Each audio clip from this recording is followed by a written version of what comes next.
Hi everyone, welcome to my dance series. This is the episode number 64. In this video, we bring you static GK question that already has been asked in various government exam like NTPC, SSC, UPSC and many more.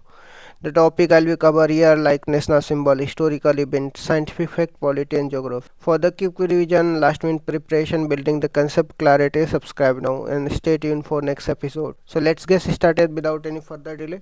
Nagaland को अलग राज्य का दर्जा कब मिला था? 1 दिसंबर 1963 में। हमारे संविधान में 13वां संविधान संशोधन करके नागालैंड को भारत का राज्य बनाया गया था।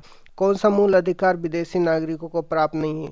तो कुछ ऐसे फंडामेंटल राइट होते हैं जो विदेशी नागरिकों को नहीं होते, जैसे आर्टिकल 15 हो गया, 16, 19, 29, 30, ये केवल और केवल इंडियन के लिए अवेलेबल। प्रथम पिछड़ा आयोग का अध्यक्ष कौन था? तो बाबा कालेकर थे। सेकंड पिछड़ा आयोग का क्या नाम था? मंडल आयोग था। संविधान के उद्घाटन के लिए 26 जनवरी को ही क्यों चुना गया था? 26 जनवरी 1930 को पूर्ण स्वराज की मांग की गई थी, इसीलिए 26 जनवरी को ही चुना गया था।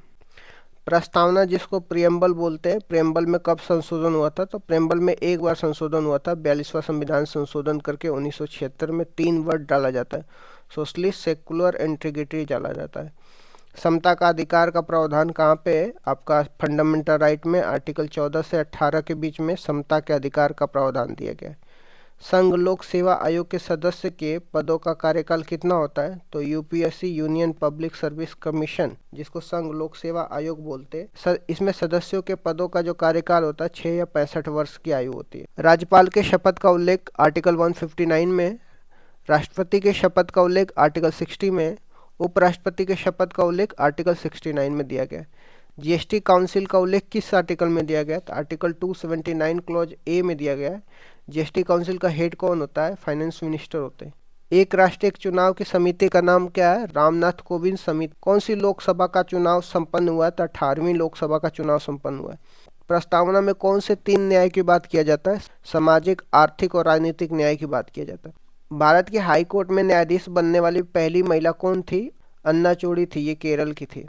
हाई कोर्ट की पहली महिला मुख्य न्यायाधीश कौन थी? लीला सेठ थी। टेहरी बांध कौन सी नदी पे है? तो टेहरी बांध भागीरथी नदी पे उत्तराखंड में। चरक किस वंश में राज्य वैद्य के रूप में थे? तो कुषाण वंश में, और कनिष्क वन के टाइम में थे। इन्हीं को चरक संहिता के नाम से भी जाना जाता है। द्वितीय अशोक किसको बोला जाता है? तो कनिष्क वन को बोला जाता है। और शक संवत शुरुआत किया गया था 78 एडी में। सती प्रथा का प्राचीनतम साक्ष्य किस शिलालेख में मिलता है? तो एरड़ अभिलेख में मिलता है। ये भानुगुप्त के समय का है। भारत के किस राज्य का प्राचीनतम नाम कामरूप है? तो असम का है। भारत के किस राज्य का प्राचीनतम नाम कलिंग है? तो ये उड़ीसा का है। अब कलिंग के जो नरेश हैं उनका नाम खारवेल था, उन्हीं के समय में भानुगुप्त के अभिलेख मिलते हैं। ठीक। सम्राट अशोक के 13वें शिलालेख में कलिंग नरसंहार के बारे में बताया गया है और वहाँ से धर्म चक्र परिवर्तन अपनाया था। कामरूप की बात करते हैं, इनको असम बोला जाता है। तो असम में अहोम साम्राज्य का सेनापति बहुत ही इंपॉर्टेंट है, इनका नाम लचित बोरफुकन है। इनकी स्टेचू एक बना हुआ है अभी, तो स्टेचू ऑफ वेल्लोर के नाम से जाना जाता है। कहाँ पे? जोरहट, असम में। तो कामरूप किसको बोला जाता है? असम को ही बोला जाता है। असम का पुराना नाम कामरूप था। असम में ही अहोम साम्राज्य के सेनापति का नाम लचित बोरफुकन है। स्टेचू ऑफ वेल्लोर उनका है जोरहट, असम में। किस सम्राट ने अपनी राजधानी दिल्ली से दौलताबाद के लिए स्थानांतरित किया था? मोहम्मद बिन तुगलक ने। मोहम्मद बिन तुगलक की बात करते हैं तो इन्होंने सांकेतिक मुद्रा चलाया था और इन्हीं के दरबार में एक विदेशी ट्रेवलर भी आया था, उसका नाम इब्न बतूता था। कहाँ से आया था? मोरक्को से आया था। उसकी किताब का नाम रहला था। तो एमबीटी के बारे में पहला तो इन्होंने सांकेतिक मुद्रा चलाया था, दूसरा इनके दरबार में विदेशी ट्रेवलर आया था, इसका नाम इब्न बतूता था, मोरक्को से, और इसकी किताब का नाम रहला है। रचना दोआब किन नदियों के मध्य में? तो ये चेनाब और रावी के बीच में रचना दोआब है। अर्थशास्त्र का पहला नोबेल पुरस्कार 1969 में दिया गया था। 1968 में इकोनॉमी को एस्टेब्लिशमेंट किया गया था। 2023 में अर्थशास्त्र का नोबेल पुरस्कार क्लाउडिया गोल्डिन को दिया गया है।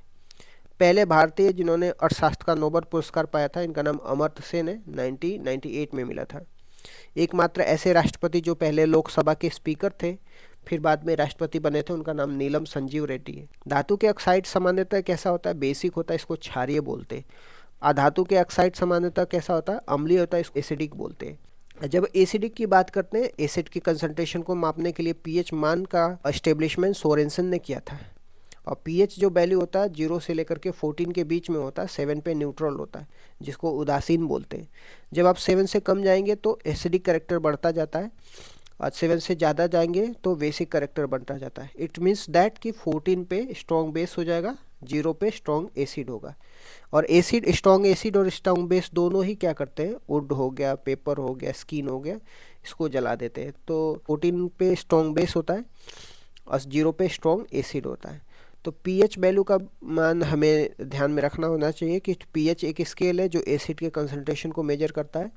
इसको किसने दिया था, सोरेनसन ने दिया था। 0 से 14 के बीच में होता है, 7 पे न्यूट्रल होता है। 7 से कम जाएंगे तो एसिडिक करेक्टर बढ़ेगा, 7 से ज़्यादा जाएंगे तो बेसिक करेक्टर बढ़ेगा। ठीक, 7 पे न्यूट्रल या उदासीन बोलते हैं। ब्लड का पीएच कितना होता है, 7.4 होता है।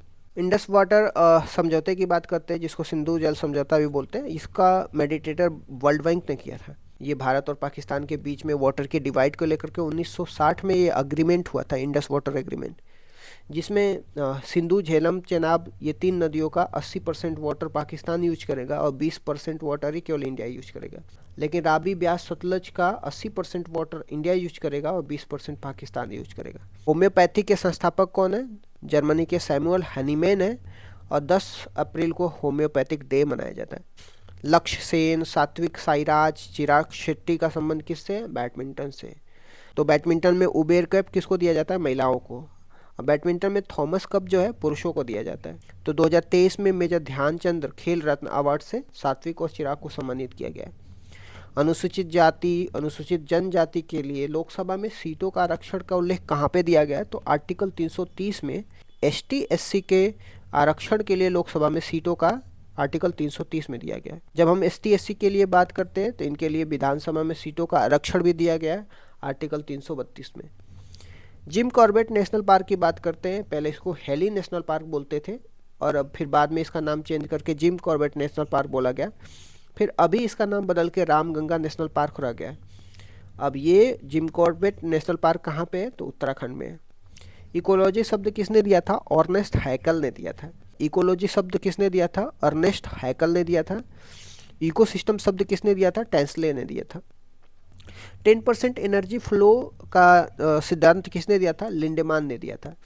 जब आप एक टॉपिक लेवल से दूसरे टॉपिक लेवल पे मूव करते हो तो मान ली 10% एनर्जी का ही ट्रांसफर होता है, that is called the 10% energy flow rule, और इसको लिंडेमान ने दिया था। दूध सागर जलप्रपात कहाँ पे, गोवा में, मांडवी नदी के पर है। ठीक, तो ये भी ध्यान में रखना है। हड़प्पा के उत्खनन के समय आर्कोलॉजिकल सर्वे ऑफ इंडिया के महानिदेशक कौन थे, जॉन मार्शल थे। जब हम आर्कोलॉजिकल सर्वे ऑफ इंडिया की बात करते हैं, इसके संस्थापक कौन थे, कनिंघम थे। तो दोनों पॉइंट आपको ध्यान रखना है, हड़प्पा में कनिंघम और मार्शल रिलेटेड क्वेश्चन आपसे पूछा जाता है। नेक्स्ट देख लेते हैं हरित क्रांति के बारे में। हरित क्रांति के बारे में HY का क्या अर्थ है, तो HY का मतलब हाई एल्डिंग वैरायटी होता है। इसमें जो उच्च क्वालिटी के बीज का यूज किया जाता था ताकि प्रोडक्शन को बढ़ाया जाए। ठीक, जब हम हरित क्रांति की बात करें, इनके जनक पूरे वर्ल्ड में इन्होंने, नॉर्मन बोरलॉग ने हरित क्रांति शब्द का जनक माना जाता है। तो हरित क्रांति शब्द के जनक कौन है, तो नॉर्मन बोरलॉग है पूरे वर्ल्ड में, लेकिन भारत में हरित क्रांति शब्द के जनक MS स्वामीनाथन है। हरित क्रांति के संदर्भ में आपको बोला जाएगा कि ये शब्द किसने दिया है, तो इनका नाम विलियम गॉड है। जलदापरा राष्ट्रीय उद्यान कहाँ पे है, वेस्ट बंगाल में है। किसे मास्टर दा के नाम से जाना जाता है, जिसने ब्रिटिश भारत में अप्रैल 1930 में चटगांव शास्त्रागार पर धावे का नेतृत्व किया था, तो इनका नाम सूर्य सेन था और ये वेस्ट बंगाल के रहने वाले। 1991 में औद्योगिक नीति के प्रारंभ होने के समय भारत के प्रधानमंत्री कौन थे, तो PV नरसिम्हा थे, और उसमें वित्त मंत्री कौन थे, इनका नाम मनमोहन सिंह था। ब्रह्मपुत्र नदी को बांग्लादेश में क्या नाम से जाना जाता है, जमुना के नाम से जाता है। संकीर्तन भारत के शास्त्रीय नृत्य की एक शैली है, कहाँ की, मणिपुर की। राज्यसभा की पहली बैठक कब हुई थी, 13 मई 1952 में हुई थी। जो रेप्टाइल होते हैं इनको कोल्ड ब्लडेड बोला जाता है। रेप्टाइल को सरीसृप बोला जाता है, इनको कोल्ड ब्लडेड बोला जाता है क्योंकि ये अपने बॉडी के टेम्परेचर को मेंटेन कर लेते हैं चेंज करके। सर्दियों में जब ये बिल में घुस जाते हैं तो उस समय अपनी बॉडी का टेम्परेचर मेंटेन कर लेते हैं। जो मनुष्य होते हैं, जिसको हम स्तनधारी बोलते हैं, ये वार्म ब्लडेड होते हैं क्योंकि इनकी बॉडी का टेम्परेचर क्या होता है, फिक्स होता है, 37 डिग्री सेल्सियस होता है। पक्षी के हृदय में कितने चैम्बर होते हैं, 4 चैम्बर होते हैं। स्तनधारी के हृदय में कितने चैम्बर होते हैं, 4 चैम्बर होते हैं। मगरमच्छ के हृदय में कितने चैम्बर होते हैं, 4 चैम्बर होते हैं। मछली के हृदय में कितने चैम्बर होते हैं, 2 चैम्बर होते हैं। सरीसृप के हृदय में तीन चैम्बर होते हैं। लोकसभा के स्पीकर का उल्लेख कौन से आर्टिकल में दिया है? आर्टिकल 93 में लोकसभा के स्पीकर का उल्लेख किया गया है। दहन को जलना बोलते हैं, ये एक केमिकल चेंज है। केमिकल चेंज रासायनिक चेंज होता है जो इरिवर्सिबल होता है। जैसे दूध से दही बनना एक केमिकल चेंज है, ठीक, तो उसी तरह से जलना भी एक क्या है, रासायनिक परिवर्तन है, क्योंकि इसको दोबारा से बनाया नहीं जा सकता। ठीक, thank you so much guys, keep loving, keep supporting, bye bye, see you tomorrow.